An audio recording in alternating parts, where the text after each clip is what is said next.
Garza Law, Tennessee Baseball Extra Innings, presented by the Garza Law Firm, online at garzalaw.com. Call in 865-200-5402, TLD Logistics Hotline. We're live after every Tennessee baseball game.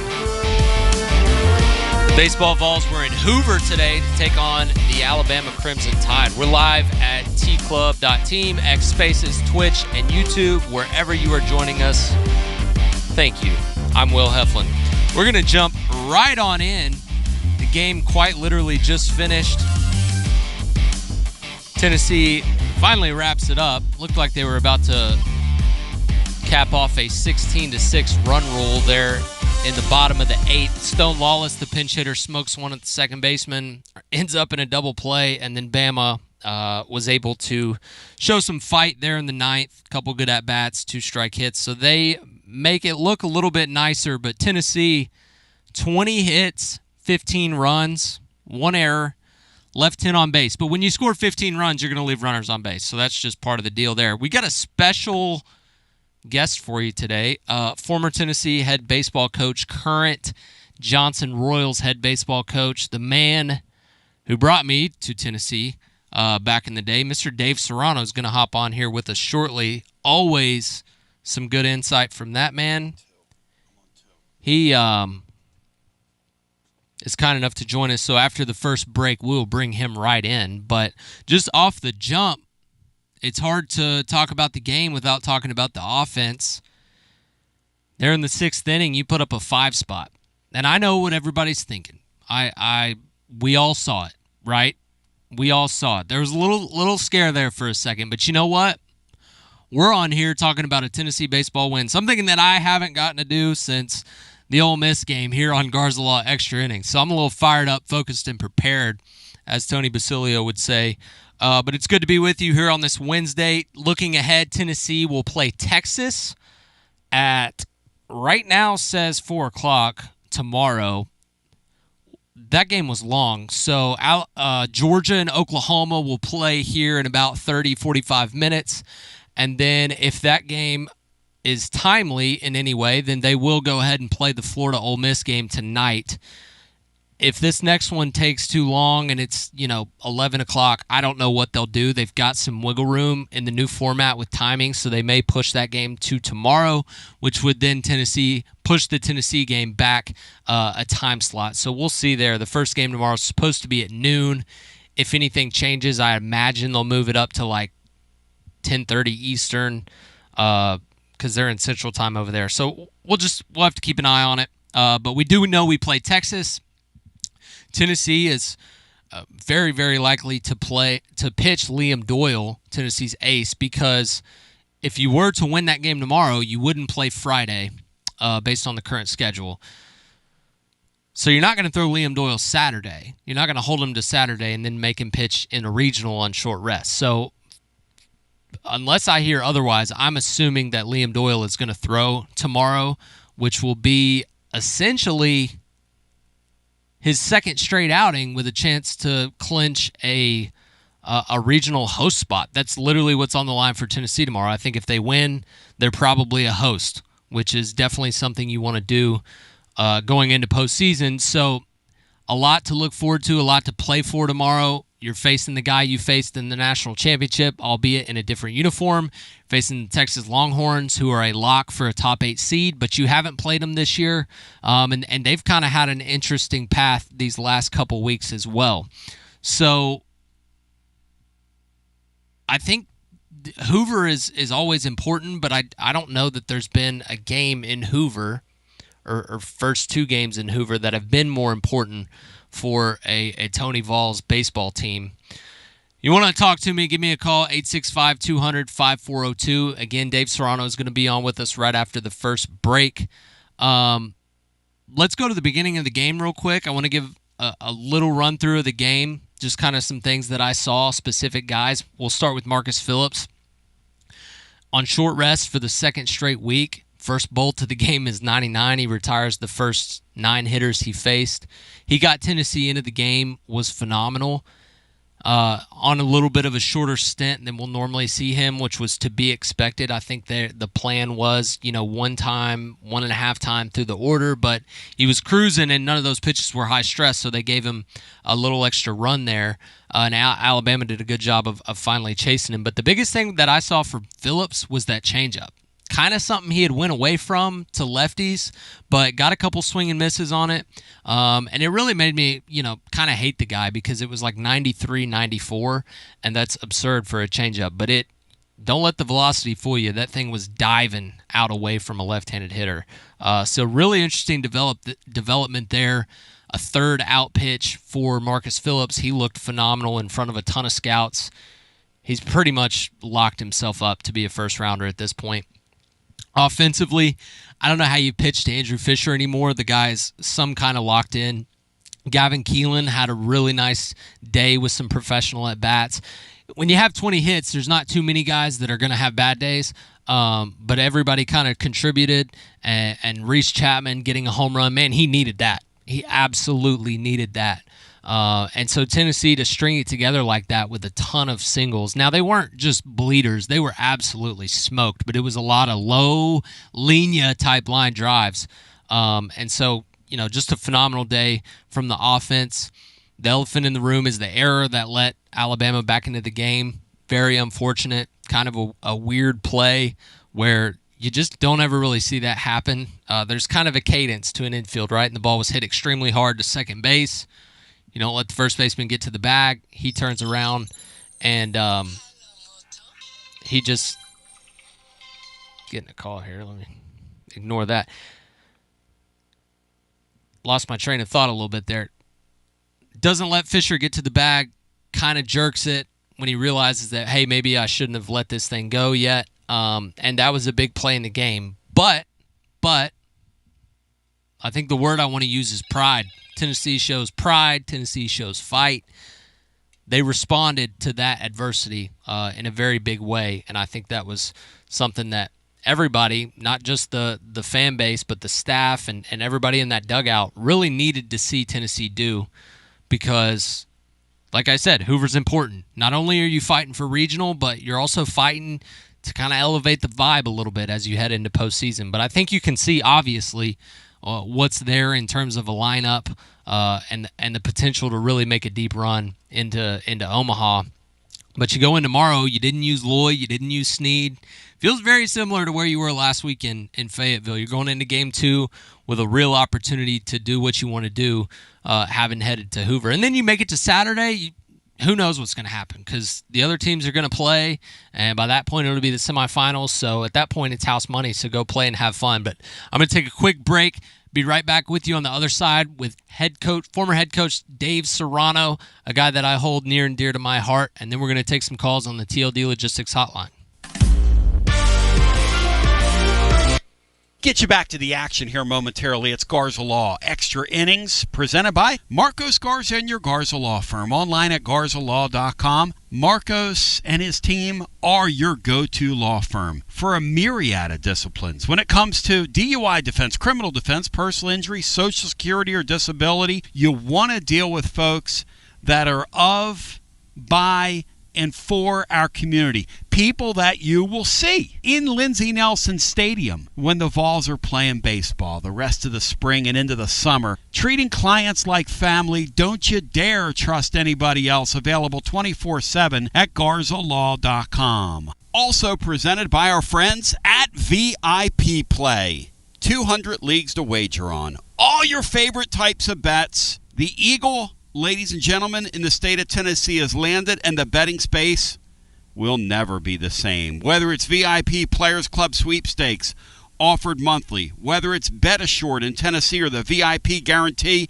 you got to check it out and see what Will Heflin is talking about, because I'm telling you, this man continues to get up, get in here, and do this program. So go over to VIP Play and give VIP Play a shot. Use the promo code TNTony when you do it. Again, TNTony. Bet $5 or more. You'll get your $100 bonus bet instantly. TNTony. Gambling problem? 800-889-9789. 21 and over and located in the state of Tennessee to place a bet. Of course, Will Heflin has a baseball problem, but that's another story for another day. Also, a special shout out today to our friends at Rather and Kittrell. RKCapital.com. Start planning your future today at RKCapital.com.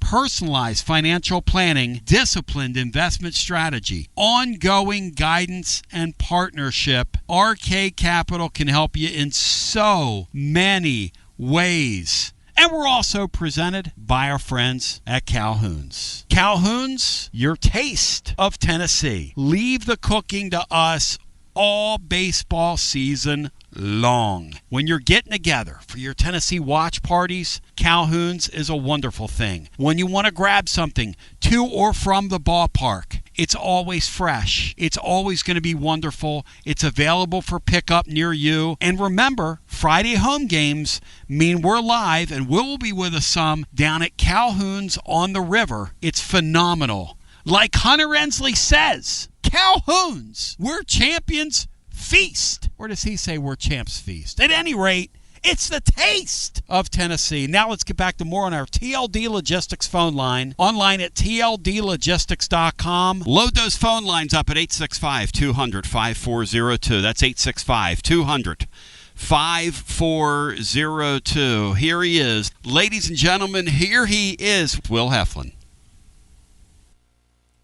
Will Heflin back with you on Garza Law Extra Innings. About to holler at my old skipper, Mr. Dave Serrano, and I wanted to touch on something he told me in a mound visit against Marshall my freshman year. I was a young whippersnapper, about a year and a half off of Tommy John at the time. Kind of similar to where A.J. Russell is now. I had the full one, but I was trying to, find my way, and I just wasn't very good, frankly. And we were playing Marshall in a midweek, and Coach walks out there, and I had either walked somebody or just given up an 0-2 hit that just wasn't very competitive of a pitch. And it was a very short meeting, and he said, "I need quality, Heffy. I need quality." And that always stuck with me. It was just the way he said quality. It was just like packed a real punch. And I was like, that cuts deeper than like an insult would. Just, I need quality. I was like, dang, am I just, chopped liver or something? But anyways, love the man. Without further ado, Coach, how you doing? Heffy, I wish I could remember that far back, but I hope I could bring you some quality on this show right now. That's the segue I was going for, and I kind of got twisted up when I started thinking about quality. But you always bring quality. Well, I heard your segue into today's game, and it was a long one. If you're a Tennessee fan, you got to watch the team for a long time. But for me, in my chair when I was watching this game, you said this earlier. I think the tone was set by Marcus Phillips in his first pitch at 99, and the stuff he brought out for at least the first 3 innings, it was electric. And like as you said, he definitely made some money today in front of all the scouts that were there. But I really feel, Will, the tone was set of we're going to be aggressive in this tournament with Andrew Fisher's first at bat, 3-0 count. Easily in the first inning, you could give him a take because he's going to get probably the same pitch the next pitch. Coaching staff gives him the hit sign. He smokes the ball into right field, and that started the barrel party for the rest of the day. And I really think those two things set the tone for this very talented team to say, we're in the postseason now, here come the Vols. That's a good point. That was so long ago, I'd forgot about the 3-0 swing from Fisher, and he is some kind of locked in right now. I don't even know how teams can throw to him unless you have to, or I guess the best time to throw to him would be if nobody's on base. But he's kind of carrying the torch right now, and that certainly did set the tone. And Phillips, I think the thing about him that people really need to understand is that he threw on 4 days rest against Arkansas, which was 2 days shorter than he normally gets. He normally goes Saturday to Saturday. He went Saturday to Thursday, and then he turns around and goes Thursday to Wednesday. What does that tell scouts about this dude's durability? And I know he's a giant, and he's a specimen of an athlete, and his delivery is very effortless, so it's not really surprising, but he's got to get a couple extra bonus points, right? Yeah, he does, and I really think I've watched him this year, and his athletic ability is off the chart. The way he gets off the mound, that play in the first inning, it might have been the second inning, the ground ball to Fisher, where he kind of gave him a bad feed, and he made that adjustment. It just kind of shows what kind of athlete, and as you well know, good athletes transfer over to being really good pitchers I still feel he's figuring it out, and I think Tony said that in between innings. He's still figuring it out, and boy, what a good piece of putty to play with, because he has a chance to be really special down the line in Major League Baseball. Yeah, somebody's going to get a real fun guy to work with when you think about the ceiling there. But you guys had a phenomenal year at Johnson this year, finished in the postseason. I think it was 36-17 was the final record. 36-18. 36-18. Ran into that Southeast Louisiana team that, heck, for all I know, they're still undefeated. But that was a program that you took over, coming off of 5 wins in their season, and you guys pretty much ranked the entire year. Was it a fun year to be over there? Will, it's really gratifying to me, and it isn't about just winning. It's about, I love this community of Knoxville. That's why I'll remain in Knoxville the rest of my life.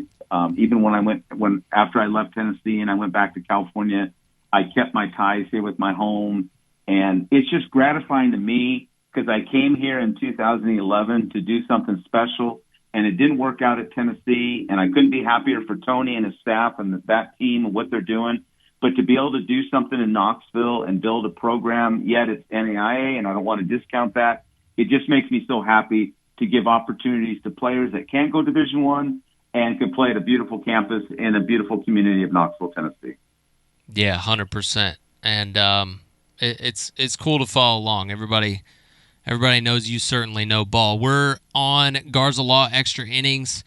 Give us a shout on TLD Logistics Hotline, 865-200-5402. I'm talking it up with my former skipper, former Tennessee baseball coach Dave Serrano, current head baseball coach at Johnson University. Dave, let's go back to Hoover. So you're playing Texas tomorrow, who's technically the 1 seed, but they kind of had, and I'm not discounting starting 19-2 in the SEC. It doesn't matter who you're playing or where. That's a phenomenal start. But they won a ton of close games. They lost their Friday guy, Jared Spencer, who was phenomenal. They do have Max Ballou back, who's kind of their version of Hunter Inslee, if you will, kind of that veteran leader in the outfield, makes a ton of big swings for them. What's the matchup like there tomorrow? I know Schloss is in his first year, but Tennessee's got to throw Doyle, right? Because Saturday you're not going to throw him, because that puts his timetable for the regional kind of out of whack. So I imagine Tennessee will go Doyle tomorrow, and then some form or fashion combination of Loy, Franklin, and Snead, who none of which you had to use today, which was nice. Yeah, first and foremost, the one thing that hasn't been brought up at all is that you got 2 head coaches, and Coach Vitello and Coach Schlossnagel, that squared off in the national championship series last year, with obviously Coach Vitello coming out on top. They get to meet tomorrow in the second or the third round of the SEC tournament. I heard you talk about Liam Doyle going, but you got to remember, Will, he started on Saturday last week, and because of his draft status, and I think Tennessee's in a tough position right now, because you don't want him to go Saturday. You're right, because chances are he's going to go the next Friday. But is he capable of going from Saturday to Thursday in a short week? And that's the thing that they're going to have to decide upon with that situation, because they moved him to actually it was Friday last week that he went, right? It was Friday. He went on the Friday game last week, so he has a little bit more time. Yeah, it was Friday. So he'd be 1 day short rest. Yeah, and I heard Tony say that they're going to watch pitch count. Obviously they're on a mission to do as well as they can, because they still have a chance to host. But they're gearing up for next week. You can't get to Omaha unless you win next week. This week doesn't determine getting to Omaha, but next week definitely does. So I could see Doyle going and probably being on a 65, 75 pitch count that will propel them to Saturday. As you said, they would have Friday off in this current format. Yeah, I think that's probably what they'll have to do. And I think Phillips was on the exact same regimen today. It was just he had breezed through the lineup that first time, that he was kind of, when he got to 50, which was probably, one time through, maybe if you had a pitch count in mind, it was 50, 60. Well, he ended up kind of getting, I think he got into the low 70s, which was probably a little bit more than they had planned. I think you go into it with Doyle similar tomorrow, like 50, and then you just really evaluate where you're at within the framework of the game. Because again, you've got your three highest leverage bullpen arms available, but Texas is no slouch. Obviously, you can't be a slouch getting the number 1 seed in the SEC tournament. But it's an interesting matchup because it's a team that has played a ton of close games. They were very good at home. Their first series loss was at Baum Stadium. They got swept at Arkansas, and then just kind of cruise controlled into the SEC tournament. And it's like you said, it's Schlossnagle and Vitello again. So you got that storyline to go off of. But certainly a big opportunity for Tennessee, because I really think that if they do win tomorrow, then they're probably got to feel at least good about their chances to host. They're right on the bubble right now. I heard Kendall Rogers put a couple tweets out, and he usually has a pretty good idea, right? He said two or three for Tennessee, you feel good. I think if Tennessee gets by Texas, it's going to be tough to leave them out, regardless of how the last 5 series went. You look at the overall record, you look at their RPI, and then 2 wins in Hoover. It's going to be pretty tough because everybody they're comparing them to in the SEC, which is your Alabamas, who you beat them today, so you're probably good there. Ole Miss, you beat them 2 out of 3 at their place, and then Florida, you had at home. It was early, but you swept them, and you can't just discount those games. I know Florida is on a whole nother level now than they were early in the year, typical Kevin O'Sullivan trajectory, but they still have to count, because at the end of the day, why play them if you're just going to count from April whatever on? Then what's the point? Well, the way I look at the field this year across the country, and is including what you're talking about, I think it's a wide open field, and I don't think there's one dominant team. You brought up, Texas has held the number 1 slot for the majority of the tail end of the season, but they kind of teetered a little bit at the end, played a lot of close games. Arkansas is a good team. I still say I could form a good argument that, and again, I might sound like the biggest homer in the world of Tennessee, but I like to be a realist. That Tennessee's a good baseball team, and nobody knows why they lost so many series at the end of the year. I was thinking about, knowing I was going to be on this with you today. This is a new team. There's 3 transfers in there. It's a new team, new guys on the field, and as you know, Will, it takes some time for teams to build a camaraderie for success.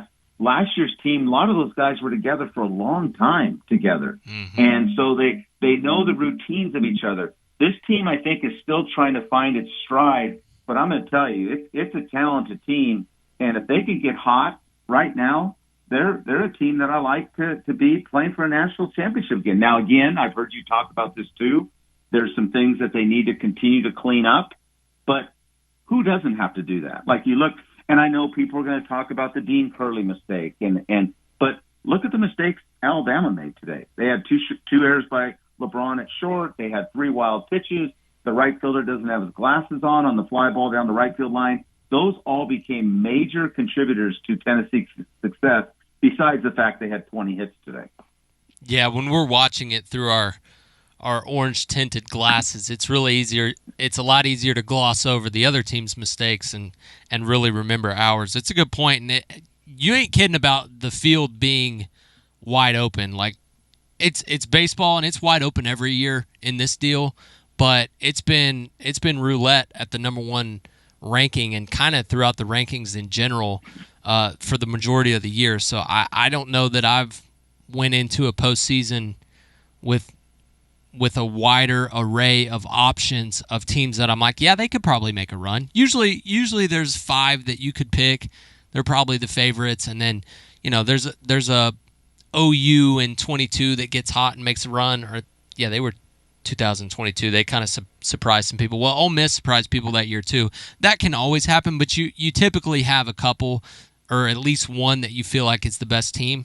There's really not this year, which is exactly what you're talking about, which is going to make for a really, really fun postseason. I would be shocked if it ends up like the college basketball tournament did, where you had the top 4 seeds, the last 4 standing. I would be very shocked if it was that way in Omaha. I think we'll see an extremely competitive and kind of wild tournament. Well, one of the things I'm viewing is, you probably see more in depth of Tennessee with the stuff you do with them. I've been, as you talked about, I've been coaching, but I got a chance to watch last weekend's series against Arkansas, and I know they ended up losing the series, but I noticed that offensively they're starting to hit stride again. And I noticed that in that weekend series. I thought Tennessee barreled a lot of balls up in that series. They hit in some tough luck. I think Levi Clark is adding a different dimension again to that lineup. I like him in that lineup. I think it makes the lineup scarier towards the bottom. And I'll tell you something today. Dalton Bargo didn't have a good day, but he had the big at-bat when it was 6-6 to drive in the go-ahead run when it was tied after Tennessee had given up that lead. And that shows me character right there, Will, when a guy has a rough day at the plate and he comes up in a situation when the game's tied like that and takes a good at-bat to take the lead. So I really like the way their lineup is functioning right now. I do too. And, hey, we're both pitching guys, but I acted like I could hit, and you certainly know hitting as well. Reese Chapman, okay? Everybody's going to remember the home run. What did he do the at-bat before it? It was a changeup that was, it was hung, but what did he do? He stayed within himself and hit a line drive, kind of center over shortstop-ish. You could consider it the other way. Up and down the lineup today, guys were smoking balls the other way, and so for Reese, that one swing gets him in the slot, next swing, homer. Yeah. Is that surprising to you at all, or are you just sitting there as a coach like, you make a good swing, look what it led to? No, I totally agree with you. They seem really lined up to gap, and I think that's. And I know Chris Burke talked about this a lot.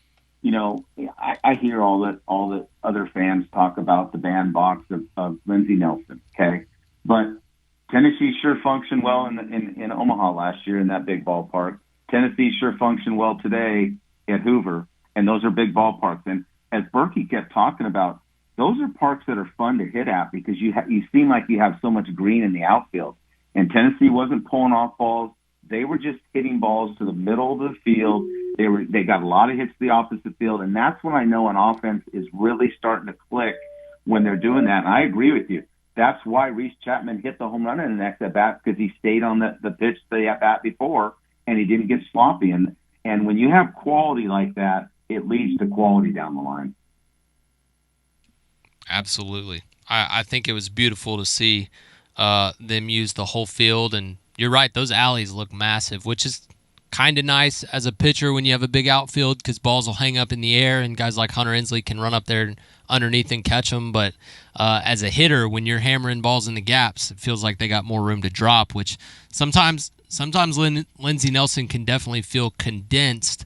If you're not running it out of the yard, you can hit some balls hard, and guys are able to kind of cut them off. So that's a very valid point. But I appreciate your time a ton. Thank you so much for hopping on. Anything you want to leave us with? Any predictions? Give us something. Well, they got a tough opponent tomorrow in Texas, but Texas has a tough opponent with Tennessee. I think it was really good for me to see A.J. Russell go out there. I mean, who wouldn't want a guy like him down in the bullpen to come in and eat up some innings with quality stuff? And as you said earlier, it really allowed Snead and Loy not to get up and have to come in. If they go Liam Doyle tomorrow, I like Tennessee's chances. I think the SEC tournament has a chance to get them hot and then look out for them down the line. And I'm going to say one last thing, Will. As a coach, going into the regional next week, let's say Tennessee does end up hosting and they end up being the number one seed in a regional.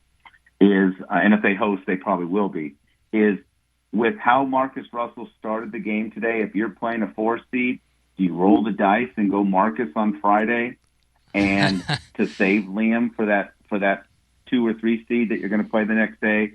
Those are the tough decisions that Tony and Frank and the staff have to make. And I think Marcus may have given them a little bit of a leeway to do that because, that's always the thing when I was fortunate enough to be in the postseason at other schools is you kind of rolled the dice in game one, and a lot of fan bases get upset about that, but you're not trying to finish in second place. You're trying to win the thing, and you got to put your best foot forward against the better team. So I think that's something that they'll worry about next week, and they'll look at, they'll see what their bracket is. Sometimes you get a good 4 seed and you can't roll the dice. But I think there's a lot of things that I'm seeing as positive. I know the fan base are going to dwell on the Dean Curley. I think Dean Curley, he's one of my favorite players on that team, and he's going through a rough patch right now. And you know as well as I do, Will, this game could really beat you up. And confidence is a big thing in this game, and obviously Dean's not feeling that on defense right now. But I think people need to stay off of him because he's given a lot to this program, and this program's going to need him moving forward for them to get what they want to get at the end of the year. Yeah, good points there, and he's starting to hit again, which is good to see, but definitely needs to find that confidence with the glove. But thanks again for your time. I was going to put you on the spot and ask you what you would do in that situation. You're certainly the most qualified. Would you start Phillips on Friday and roll the dice? It's hard for me to answer that because I don't know who they're playing. And so if it ends up being like someone from the Ivy League, I shouldn't even say that about the Ivy League because everyone has a dude. Everyone has a dude on a Friday to pitch and all that. I think it just looks at the matchup. And I think one of the things you have to look at, and I'm sure you've talked about this in the past, is how much does the team run? And if the team runs a lot, maybe you can't start Marcus because of how teams have exploited that. I know he's working in the Arkansas series, he was picking a lot and he was doing a lot of stuff. I don't think you're ever going to trim down his leg time to the plate. But I think that's one of the things, maybe not how good or bad the team is what kind of team they are offensively. And if they run a lot, maybe it's not in your best interest to do that. 100%. That's Dave Serrano, former Tennessee baseball coach, head man of the Johnson Royals. Thank you so much for your time. On the other side of this break, we're going to hit the phones. TLD Logistics Hotline, 865-200-5402. I got some lines open. Give me a shout. We'll be right back on Garza Law Extra Innings. We appreciate you listening to Garza Law Extra Innings, presented by Marcos Garza, your Garza Law firm. We'll get you back to the action here momentarily. Portions today presented by our friends at TLD Logistics. Online at tldlogistics.com. So much more than a trucking company. First of all, tremendous supporters of your Tennessee baseball Vols. You will see Jim Peters. You will see Kevin Herman. You will see those folks at Lindsey Nelson Stadium, rain, sleet, or snow. But the important thing is TLD Logistics does everything. Whatever your challenges are relating to shipping, you reach out to them. They're going to take care of you.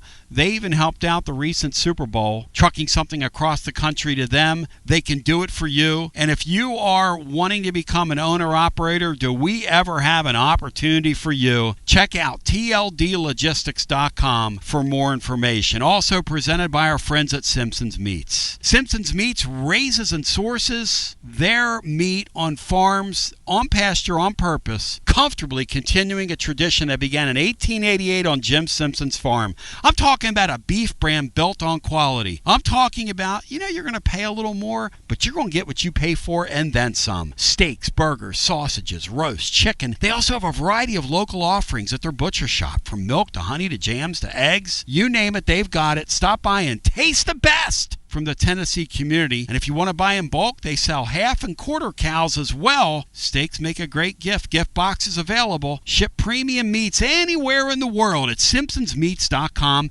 Visit their store in West Knoxville off Level Road and shop there today. Also presented by our friends at Connexial, Knoxville's own transportation and logistics tech company, proud sponsor of the My 20 Drive of the Game right here on Garza Law Extra Innings, revolutionizing your trucking industry nationwide. We want your fleet to be more efficient, our drivers and roads safer. We all want that. Take control of your fleet, improve your safety scores, make drivers happy. KONEXIAL.com, KONEXIAL.com. GarzaLaw.com. And now, without further ado, let's get back to the action on our TLD Logistics phone lines. Light them up at 865-200-5402. It's Garza Law, Extra Innings. And here's the superstar, Will Heflin.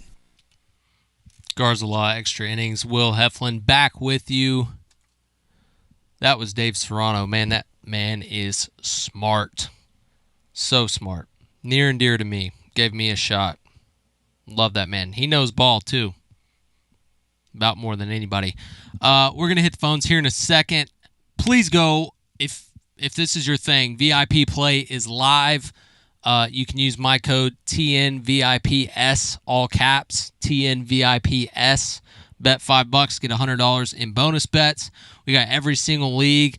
Got college baseball games up, NBA playoffs, NHL. We have 200 leagues on the app. You can do whatever you want. Same game parlays, any prop, whatever you need. It's on there. Got to be in Tennessee, 21 and up. If you have a gambling problem, please call the Tennessee Red Line. We're going to go back to the phones. On the TLD Logistics hotline, you are on there. What's up, Will? Roberto, how are you today, brother? Roberto, man, I am phenomenal. Talking Tennessee baseball after a win. How are you? Really good. First time I've ever called in to this show, and I've really enjoyed it. I've listened after every game that you've been on, and I think you do a hell of a job, for the record. Long-time listener, first-time caller on Paul. Thanks. Yeah. I'm a little bit of the opposite in all the other shows, but I wanted to give you your shake first to make sure I wasn't making an idiot of myself on your airways as you own them today. Watching this team play today, it's like postseason Vols. They just turned it on. Were they just seeing the ball for the first time in 2.5 or 3 weeks?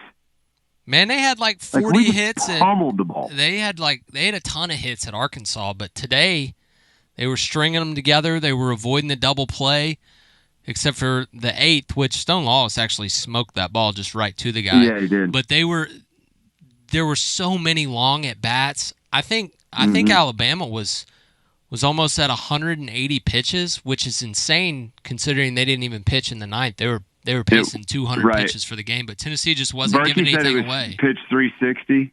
Or maybe as Dave Neal said, pitch 360 in that 14-15 pitch at bat. It was pitch number 360 of the game total. So we had as many pitches, I guess, as they did too, which is odd.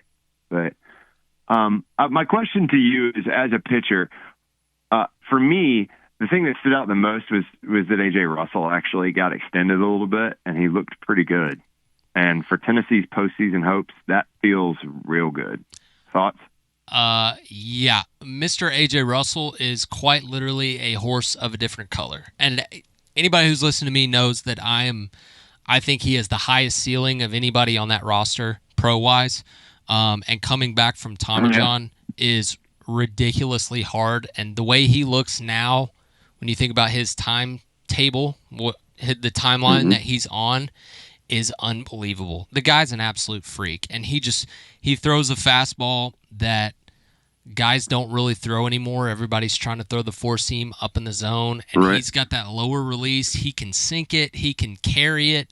I mean, he is a literal he's what the scouts just drool over. And I just love his demeanor and the way he goes about it. But he really just pitches, and his stuff is electric, and he makes it look super easy, which kind of makes me hate him a little bit. But yeah, he got through that 40-50 pitch wall today.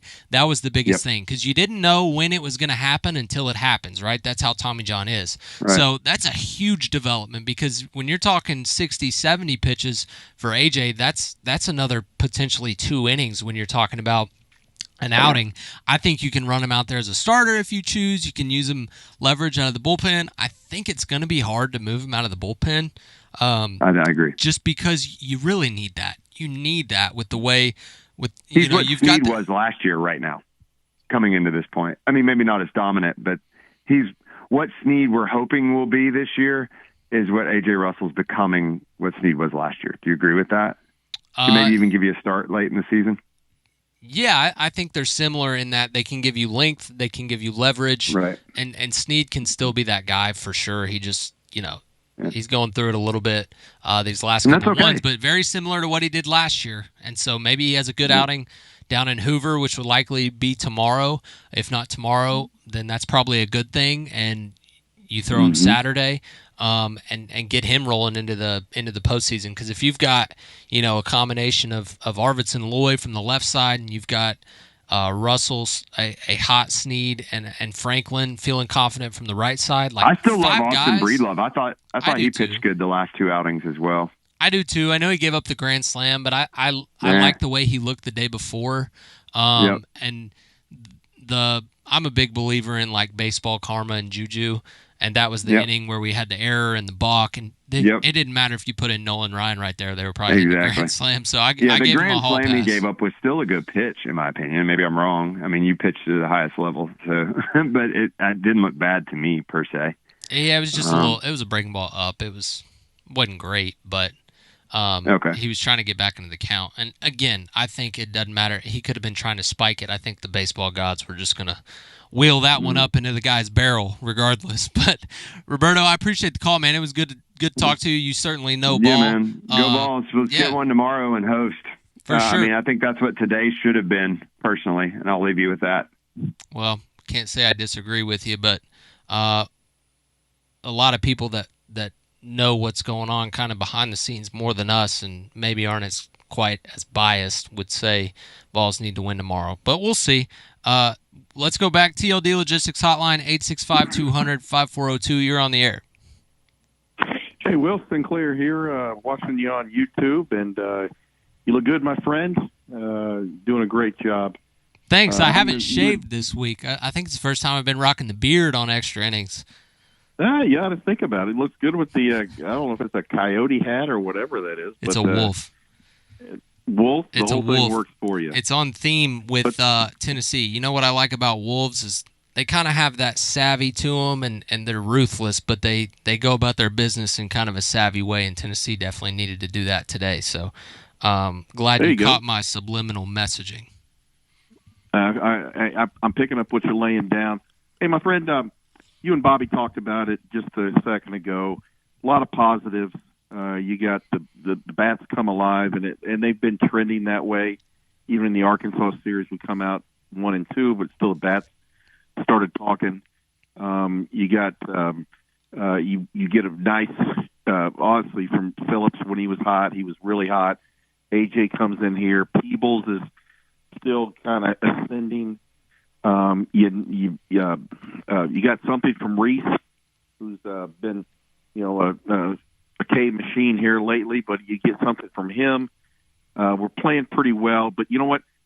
15 runs kind of whitewashes an elephant in the room.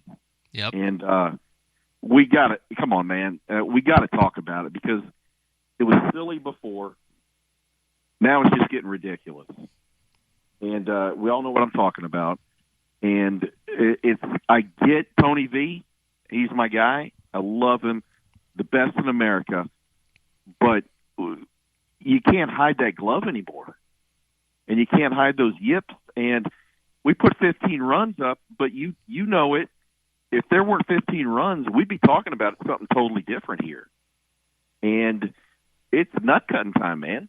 I'm not trying to eat our own here, and I have no animus towards Mr. Curley. But it's getting absurd. And when do we put him at DH? Because the fact of the matter is, I get he's an integral part, but he's not a great player. I get that he may be a top 10 prospect someday, but he's not there now, and he wasn't there last year. At what time, if you're the head coach, do you have a long conversation with your assistants to say, buddy, we can't let this guy give up 2 runs every other game? And I'm not trying to be harsh, but I get you got several letters in your locker from Tennessee, but you and your buddies have to be on a private message going, what's going on here? Here's what needs to happen.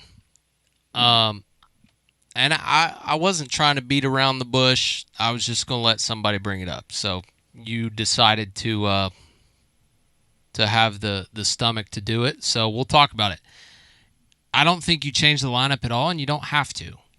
So second baseman goes to DH.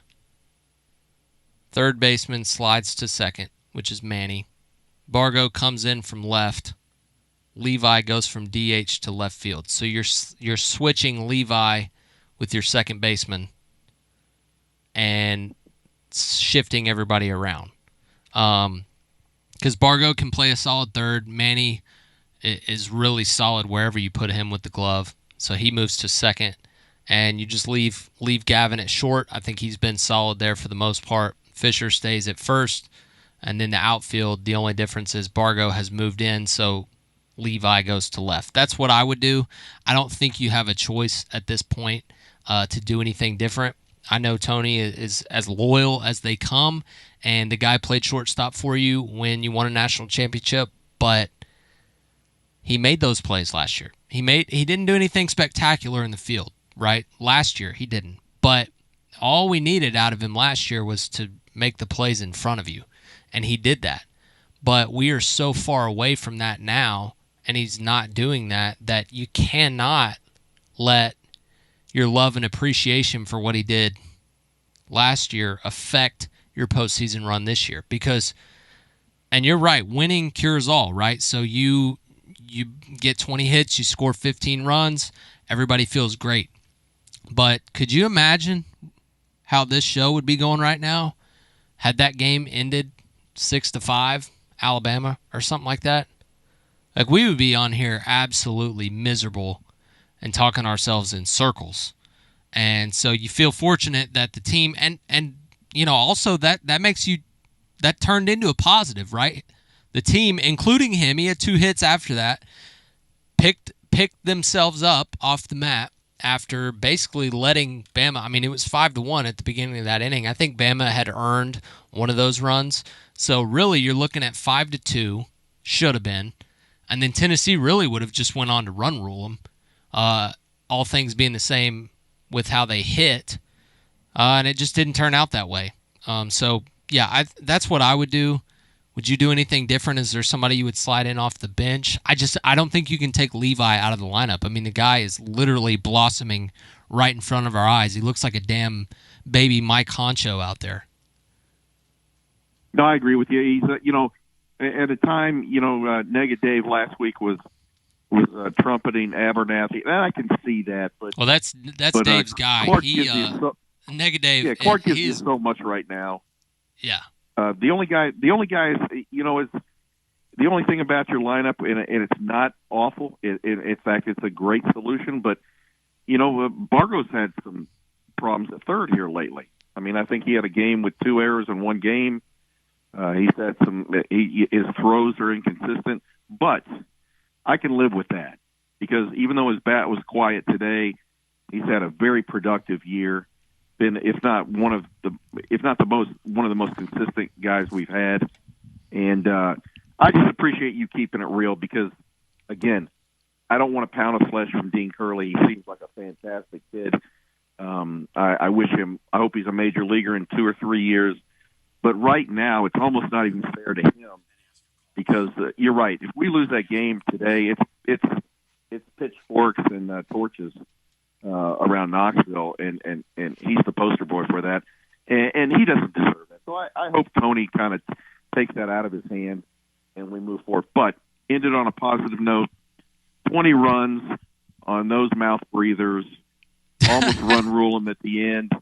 I'm, as Tony says, I'm for that, not against that. Keep up the great work, and I really enjoy what you're doing over there. Thank you. Hey, thanks, brother. Mouth breathers. Maybe I'm a young whippersnapper. I haven't quite heard that one before. Matt Dixon's joined us.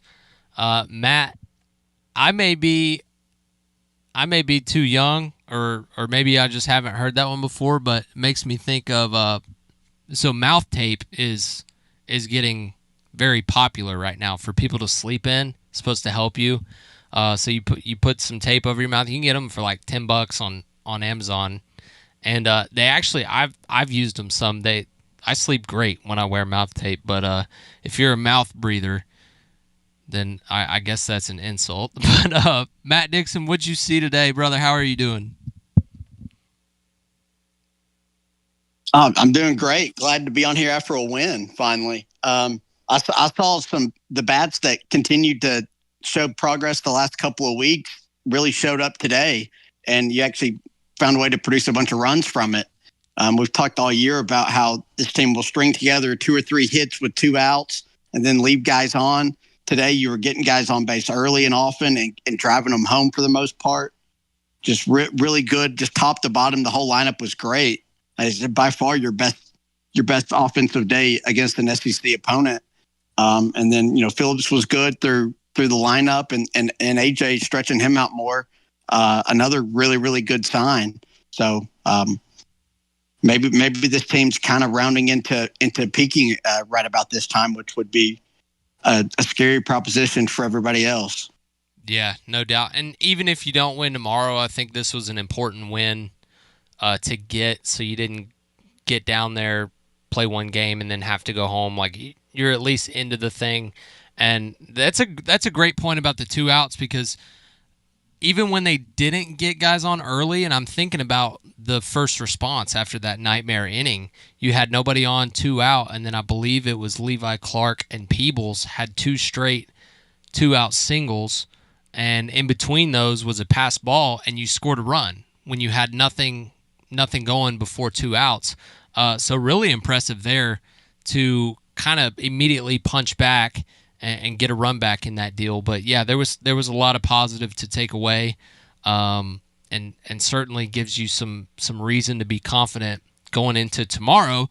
And I'm one of those people who's just going to jump in the boat. I'm like, you know what? We got Doyle going tomorrow. I did it last weekend against Arkansas, so maybe I'm setting myself up to be disappointed, but I'm jumping in the boat. I think they win tomorrow on the back of Liam Doyle with a good outing. Maybe a lower scoring game, likely so, or at least hopefully lower scoring for the other team. But, I think truly you have a chance to lock up a hosting spot tomorrow.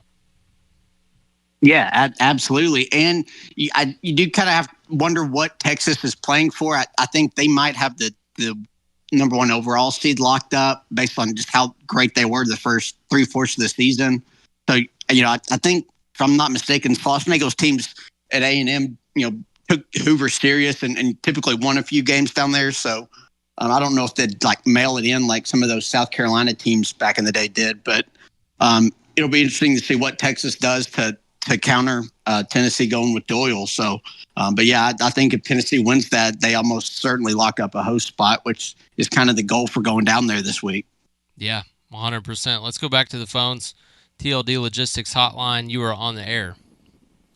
Hey, Will, it's Taylor. Hey, Matt, just leaving the Hoover Met. Will, unbelievable offensive explosion by the Vols today. I knew they had it in them. That was just truly outstanding. And how fired up are you to play the UTA? I don't want to call them the other UT. They're UT Austin tomorrow. Without Tennessee, of course, we all know they'd be part of Mexico. What a matchup. How fired up are you to see this offensive explosion, and what a great matchup versus Texas tomorrow? I'm really fired up. And, Matt, based on the projections, it may not be the only time that Tennessee plays them. I mean, we'll see how the final seeding shakes out.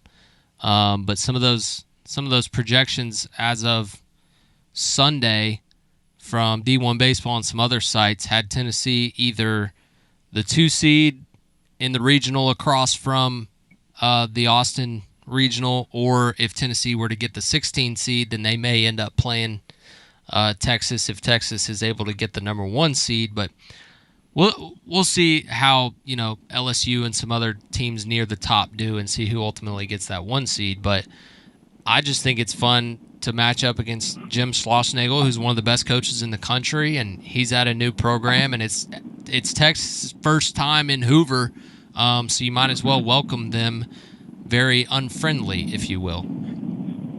Well, I don't have any respect for Schloss, the way he left A&M, the way he berated that beat reporter.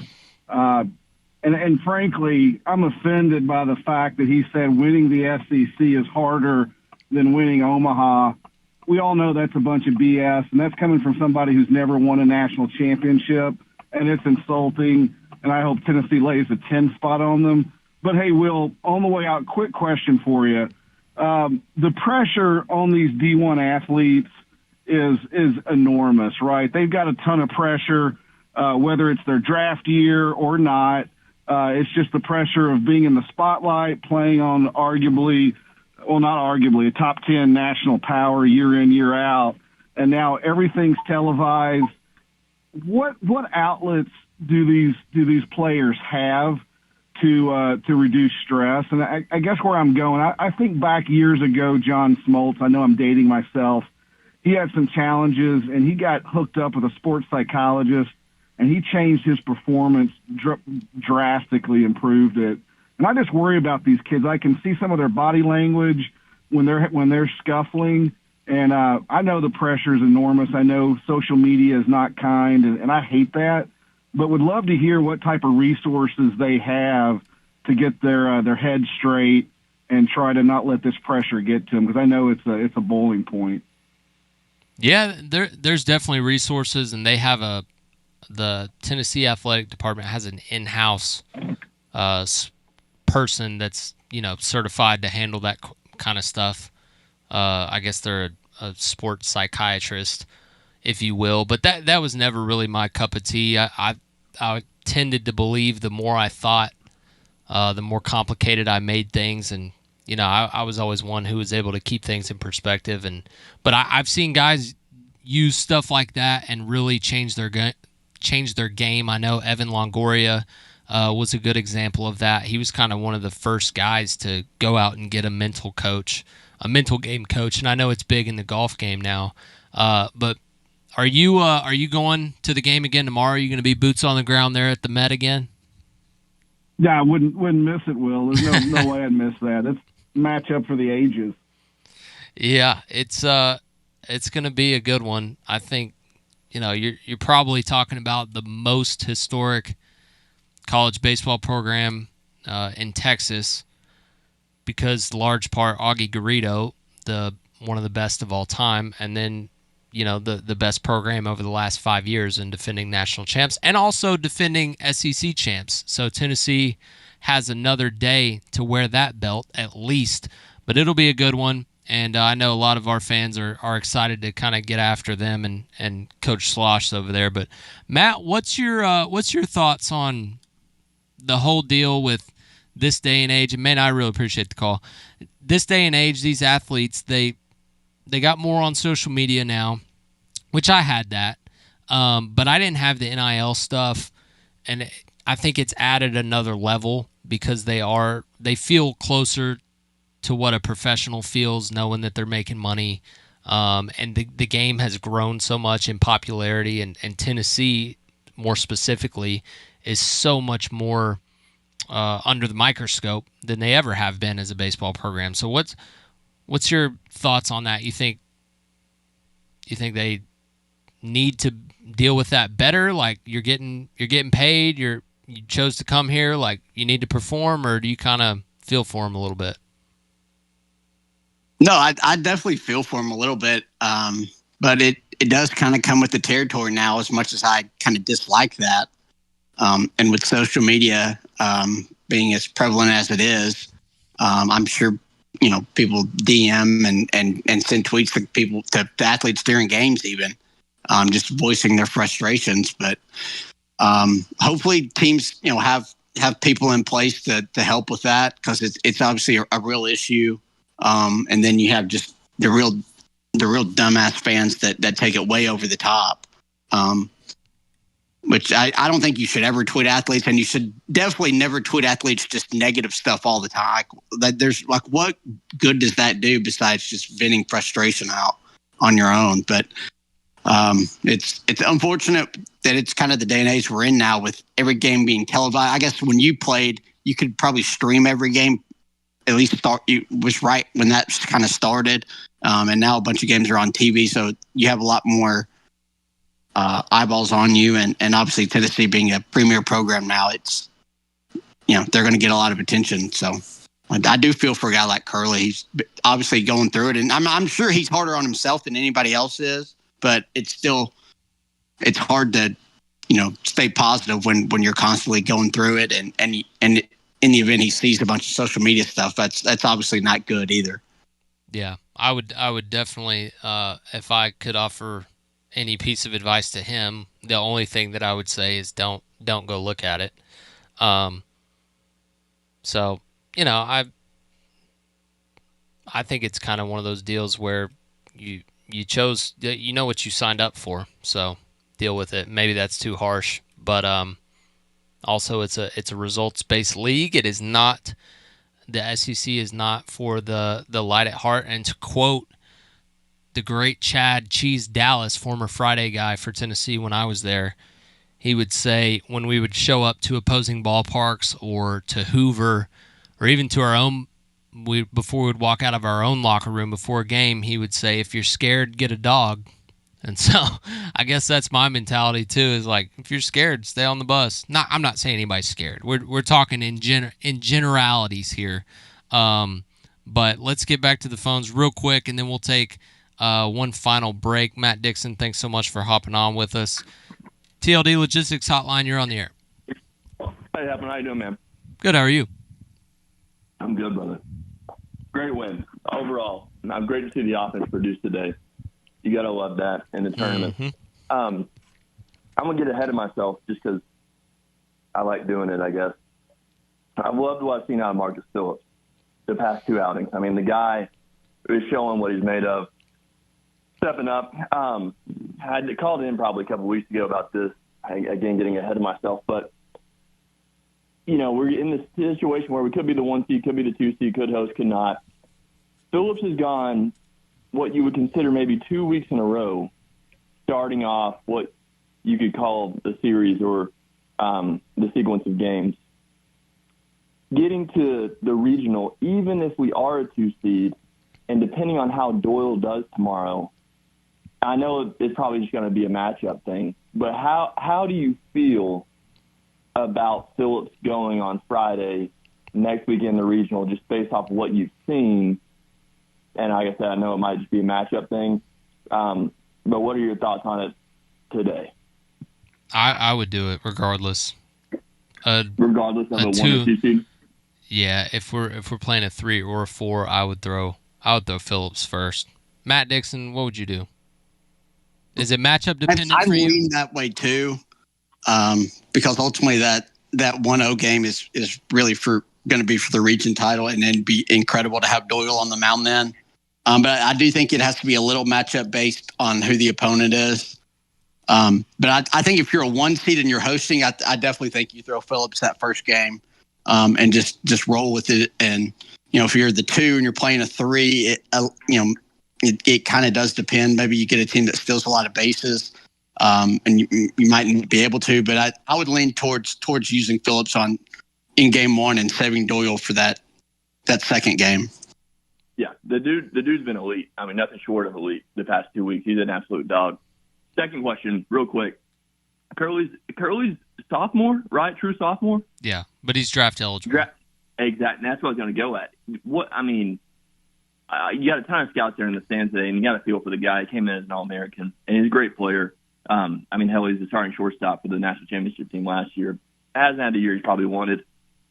What do you think right now the chances of him coming back next year are? Is it obviously probably draft contingent, but if he doesn't get picked up in the 3rd, 4th round, you see him coming back for another year? No. I think he goes. And I think, preseason he was slated in as a mid-first rounder, and he's certainly fallen from that. But he'll still go in the first 10 rounds, and so, the chances of him coming back are slim to none, and Slim probably just walked out the door. So I think when you have your leverage in the MLB draft, you have to take it because age is so important for baseball more than football. Like Joe Burrow would have never went number 1 overall as a 23-year-old out of LSU. Even with the year he had, it would have been like Kevin Kopps had the best year in college baseball ever in 21 as a reliever, and he wasn't even sniffed in the first round, much less a top pick. So I think you got to take your leverage when you have it, from a money standpoint. And so, Dean has fallen a little bit, but he's starting to come around with the bat. And so I think he's probably an outfielder at the next level anyways. or they may try to develop him at a corner spot, but you're probably drafting the bat and the body there, so somebody will take a shot on him still relatively early, because the biggest thing about the baseball draft, and I don't know about it as much as others, but it certainly seems like it's harder to fall when you've gotten the hype than it is to get the hype. You know what I mean? Yeah. So, from Dean's standpoint, I think you have to go. Gotcha. Awesome. Thanks for taking my call. I appreciate it. Yeah, man. If you remember Matt Dixon, Will Mabry was a pitcher on the 2022 Vols. That was his draft year. I had a couple years with him. But anyways, he's with the Diamondbacks, actually doing really well. He's a lefty, probably 94, 95 now. Really good arm. But that guy sounds just like him. Every time I hear him, and I'm like, gosh, is that Mabry? But little tangent there. Pretty good dude. Yeah, and that's kind of a good example of a guy that got drafted when maybe it's a little bit of a surprise, but had leverage, so he went ahead and went. They've had a couple of arms do that here recently, towards the back end of the draft. So no, it's interesting. Cinco brought it up earlier about Curley's struggles, and it was good that they overcame that, and that kind of became a non-story. But it's still a big issue with this team. I don't know what the solution is, because it's all mental with him at this point. It might sound crazy. Maybe moving him back to short and moving Keelan back to second helps, because Keelan was good at second. He struggled some at short, but I don't know, Matt. But that was such a bad play to make, and it was a 4-run error, and luckily it didn't cost you. But that's the kind of thing that's cost this team just numerous games here the back half of the season, and ultimately you just don't want that to be the way your team gets beat in the tournament is off, booting some balls or throwing some balls away and kind of giving a team extra outs, because every team you face going forward is good enough to beat you without beating yourself. No doubt. Tony Vitello post-game on where he's at with Tennessee infielder Dean Curley following his error in the 5th.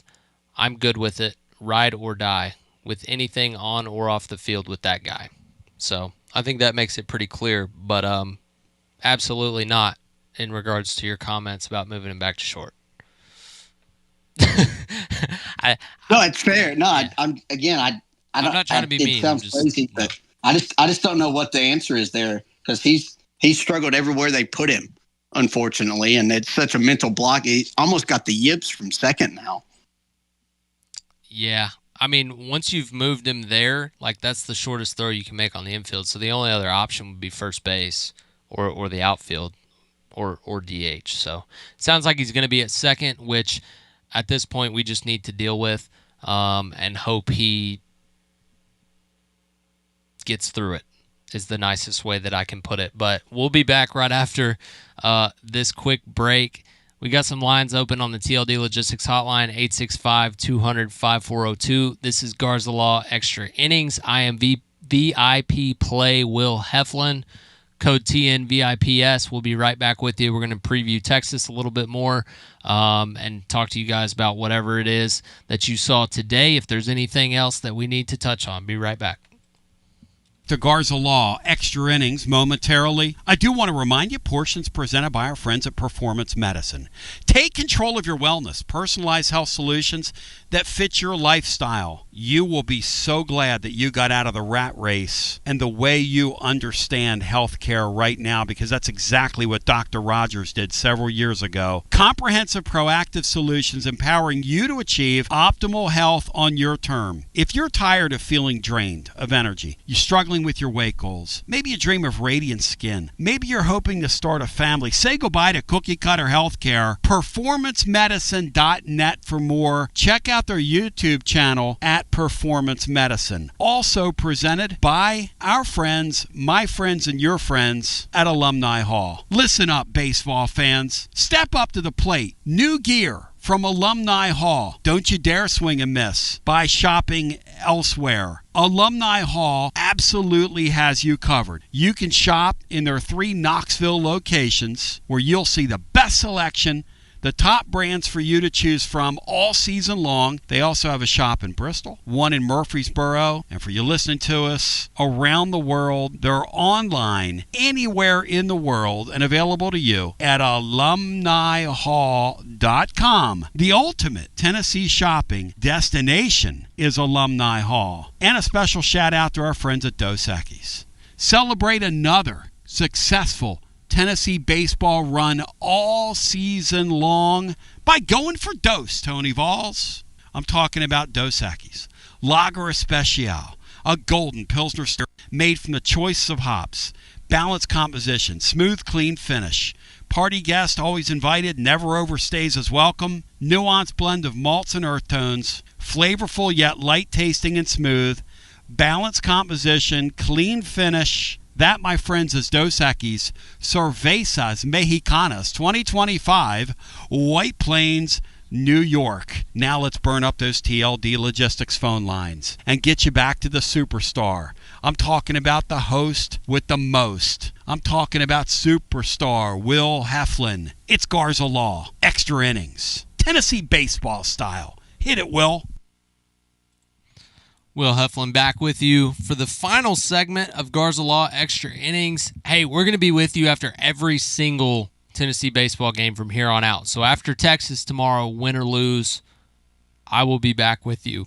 Probably a little later tomorrow. Matt Dixon, I've got a question for you. And I've already looked because it was posted on one of the sports books. But if you were an odds maker, who would you have favored tomorrow, Tennessee or Texas?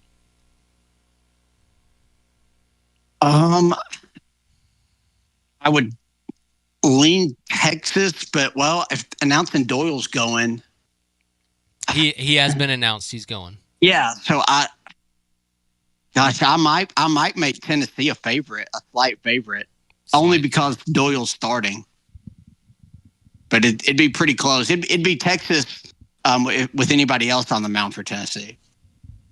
And I'm not sure who Texas is going to go. I'm assuming it's that righty who stepped in for them game one since Spencer went down. I'm blanking on his name, but he was really good out of the pen for them and has stepped into that role to at least eat some innings there. But Tennessee actually opened as a minus 188 favorite on a different sports book. VIP Play hasn't posted a line quite yet. But that's interesting to me.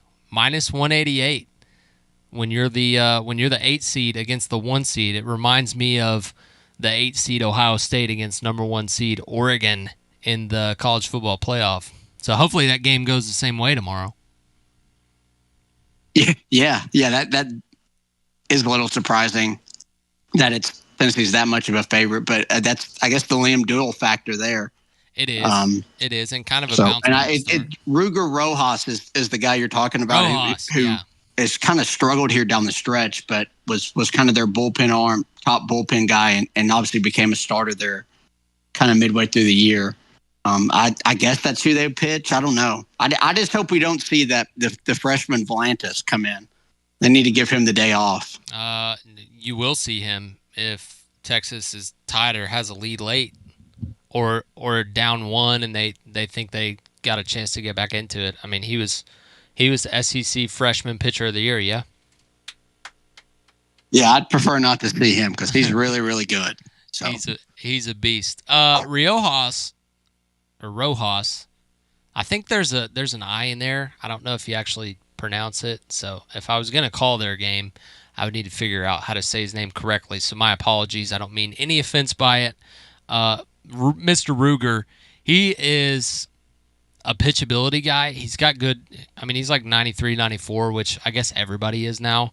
But he throws like 3 or 4 different types of breaking balls. He's got a little cutter. He's got a bigger slider. And he actually throws an ephus that he threw a couple times against Arkansas. So be interested to see if he works that in there tomorrow. I mentioned earlier, Matt, they got Max Ballou back last weekend for their series against Oklahoma. He's one to watch, and then the shortstop, Jalen Flores, is probably their best player. He's kind of that Troy Tulowitzki build, which is ironic because he's on staff there, but he's 6'3", long levers, really, really good swing. And then they've got Will Gasparino, who plays outfield as well for them. They kind of slid him around, or maybe he's stuck in center. I'm not real sure. I haven't watched them a ton, but Will Gasparino him and Flores and Ballou are kind of their three big thumpers outside or also the catcher. Gosh, what's his name? But anyways, there's a little baby scouting report on Texas. So probably those three guys, and then you already mentioned Volantis. You want to stay away from that. Tennessee needs to certainly play with a lead tomorrow. Yeah, and it's a typical Schlossnagle team where they're going to, take a lot of pitches, work up the pitch count, draw some walks if you give it to them. So you hope Doyle's command's a little bit better than it was at Arkansas, and you hope he can kind of limit the pitch count some, and maybe get a couple of quick outs every inning or two. So, but should be a lot of fun. I mean, I'm just glad we're playing Texas. I think Tennessee was the only team in the SEC that didn't play either Oklahoma or Texas in the regular season. So I'm glad we get to at least play one of them here in Hoover. Yeah, get to play one of the new ones. I didn't think about that. I didn't know that. That's a nice little nugget from you, Matt. Good one to end on there. Let's wrap this baby up. Nice and sweet, short and sweet today. Tennessee will play Texas tomorrow, tentatively at 4 p.m. Eastern. We'll see how the rest of tonight shakes out. Thanks so much for your time. This is Garza Law, Tennessee Baseball Extra Innings. I'm VIP Play Will. That's the GOAT, Tony Basilio. Use my code, though, TNVIPS. Bet $5, get $100 in bonus bets. We'll be back with you tomorrow, likely 7:30-ish, maybe 8. We'll see. That one today was long, so appreciate everybody for watching and then hanging out with us. We'll be back. Great job, Love. Tennessee's going to do pitching-wise. We'll go through all that. Second question is, are you for or against Zakai Ziegler in the 5th year?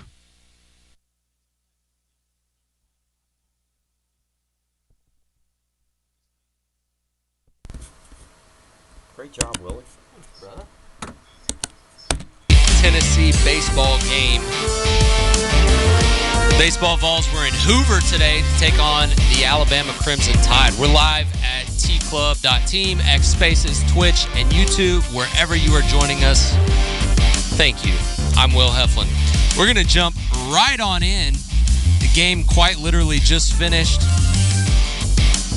Tennessee finally wraps it up. Looked like they were about to cap off a 16-6 run rule there in the bottom of the 8th. Stone Lawless, the pinch hitter, smokes one at the second baseman, ends up in a double play, and then Bama was able to show some fight there in the 9th. Couple good at-bats, 2 strike hits. So they make it look a little bit nicer, but Tennessee, 20 hits, 15 runs, 1 error, left 10 on base. But when you score 15 runs, you're going to leave runners on base. So that's just part of the deal there. We got a special guest for you today. Former Tennessee head baseball coach, current Johnson Royals head baseball coach, the man